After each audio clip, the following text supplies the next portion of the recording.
Ini ada dua soalan. Ustaz Zahza mempertikaikan zikir hasbi rabbi jalallah dengan adanya konsep Nur Muhammad, dengan mengambil kira penulisan daripada blog Abu Hasif Gawai Jakir. Saya jawab balik, Ustaz Zahza ni siapa?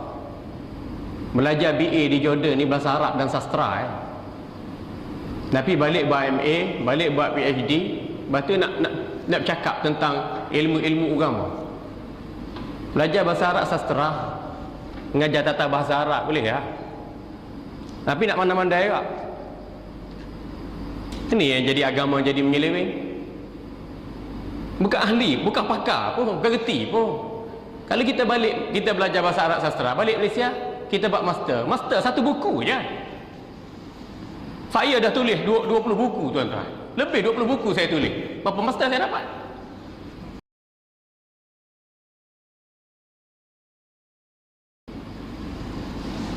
Buat PhD satu buku, satu tajuk kecil ya, dengan skop penyeliaan 2-3 orang profesor je. Apakah kita kata mendalam ilmu kita? Basic ilmu syariah, basic ilmu akidah tak ada. Lepas tu cakap merapu.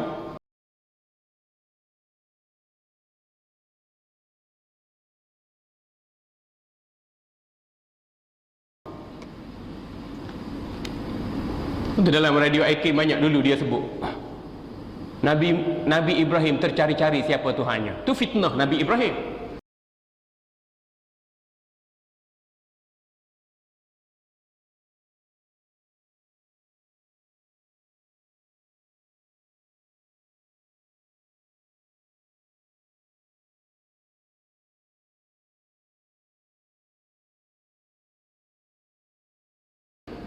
Nabi-Nabi tak cari siapa Tuhannya. Hak kata Nabi Ibrahim tengok bulan, bulan bukan Tuhan, tengok bintang, bintang bukan Tuhan, tengok matahari, matahari lenyap bukan Tuhan.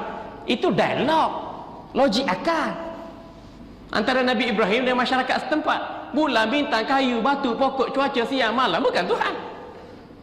Nabi-Nabi ni wa auhayna ila Ibrahim, wa auhayna ila Musa, wa auhayna ni kami, kata Allah, kami wahyukan pada Nabi.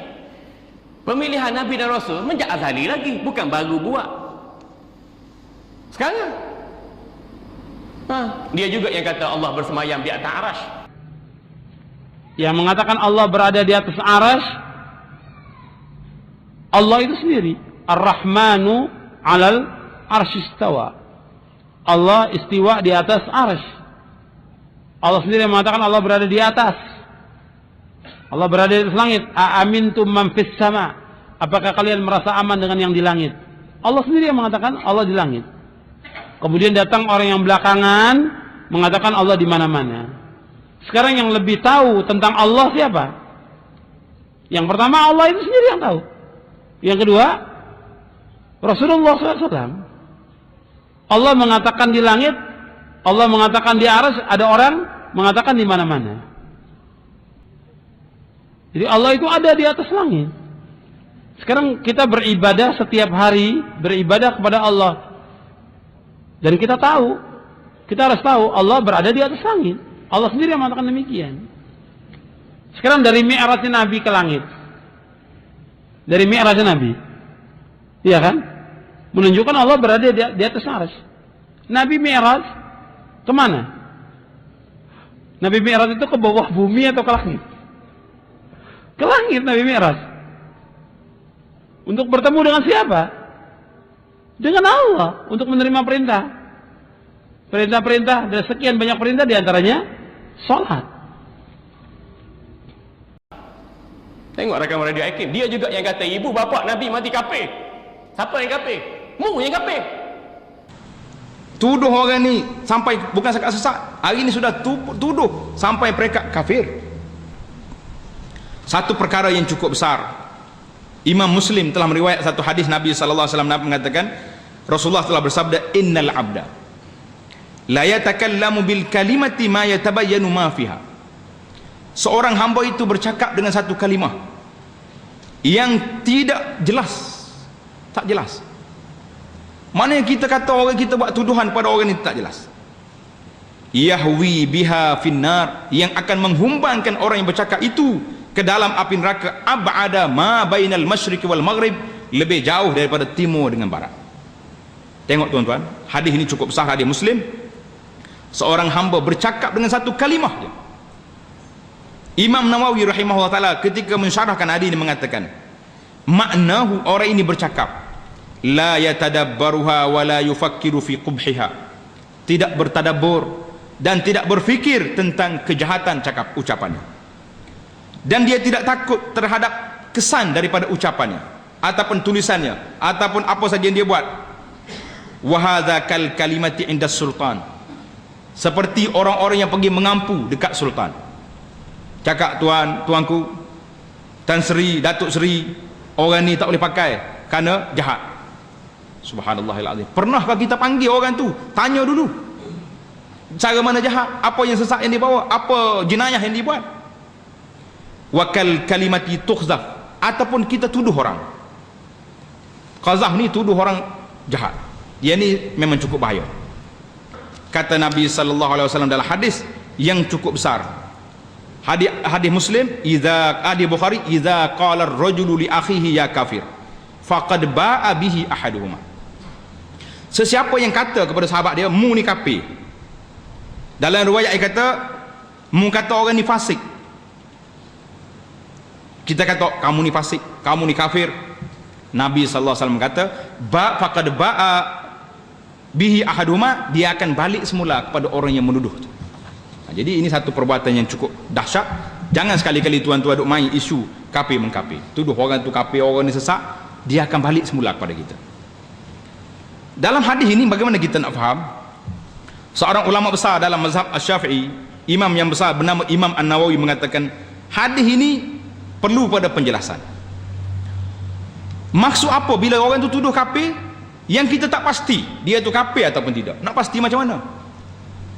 Belum lagi dibuktikan, belum dimahkamahkan dia, belum dibawa hujah, tak ada, senarai aja orang ni mujassimah, kafir, senang begitu saja. Apa jadi orang yang buat tuduhan ni? Kata Imam An-Nawawi rahimahullahu taala, ma'nahu zalika ya'ulu bihi ilal kufri. Orang yang menuduh orang kafir ni, yang jadi bahayanya, dia bawa 5 arti di sini. Di antara arti yang pertama, dia kata orang ni dianggap kalau dia mengatakan halal tuduh orang kafir itu, baru dia jadi kafir. Satu, itu jauh kata Nawawi. Yang dia naknya, makna yang kelima dia kata apa? Ya'ulu bihi ilal kufri. Orang yang menuduh orang kafir ni akan bawa orang itu sendiri wal iyazubillah jadi kafir. Ini kita bimbang tuan-tuan. Mana kalau kita duduk main bawa isu tuduh orang kafir ni, dia akan balik semula ke kita. Wa zalika annal ma'asi kama qalu baridul kufri. Karena maksiat yang dibuat itu dia akan bawa kepada kafir.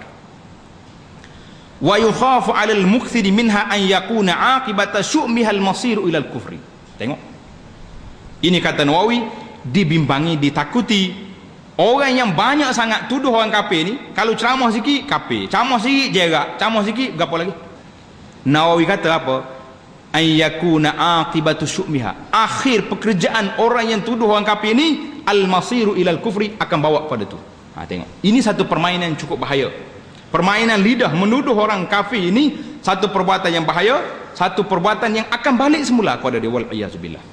Mana permainan takfir, satu permainan yang bahaya, satu permainan yang kata Nabi, la yarmi rajulun rajulan bil fusuq, tidak tuduh orang dengan fasik, tidak tuduh orang dengan kafir, illa irtaddat alaihi, dia ni seperti peluru getah, dia akan balik semula ke atas kepala orang tu.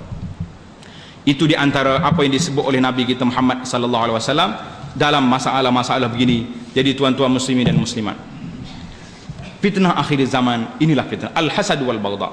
Kita pun rasa cemas apabila timbul balik isu tuduh menuduh kafir mengkafir di kalangan para alim ulama kita, para kari ustaz. Kita jadi cemas, manusia-manusia yang bawah ini akan terbiar. Tenaga yang ada dikerah untuk melawan kafir orang itu, tenaga yang ada dikerah untuk memfasik orang ini, untuk membidaah orang ini, untuk membuat tuduhan orang ini. Tenaga-tenaga yang ada, duit-duit ada diguna seminar, duit yang ada diguna wacana, buat perhimpunan, buat buku, buat apa. Orang-orang yang jahil ini akan terbiar. Jadi inilah satu penyakit yang bahaya di akhir zaman ini.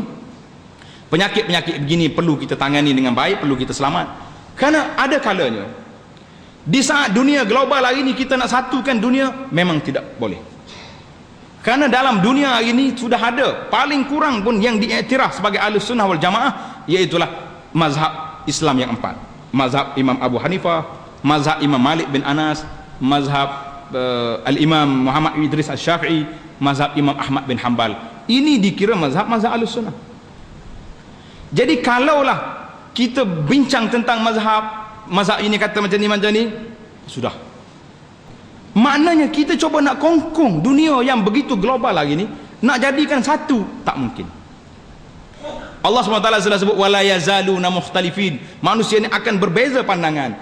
Walau apa saja pun, maka bagaimana kita nak menangani masalah perbezaan ini? Pada waktu itu mesti kita cuba memperluaskan perbincangan kita. Tak boleh, tak mungkin dah. Tak mungkin kita nak jadikan orang jadi satu, mustahil. Di zaman dulu, zaman orang yang duduk itu pun 4 mazhab itu sudah ada. Habis hari ini kita sudah jadi satu mazhab. Jadi ini satu masalah yang timbul di kalangan masyarakat. Jadi nasihat kita yang terakhir, supaya umat Islam bersatu dalam keadaan apa saja yang kita terima, yang pentingnya kewajipan kita iaitu al-i'tisam bil kitab was sunnah. Kita berpegang dengan Al-Quran, berpegang dengan hadis Nabi sallallahu alaihi wasallam, berpegang dengan ajaran-ajaran yang telah dibawa oleh para sahabat radhiyallahu ta'ala anhum, kemudian dihuraikan oleh ulama-ulama Islam kita sebagai penjelasan pada apa yang ada.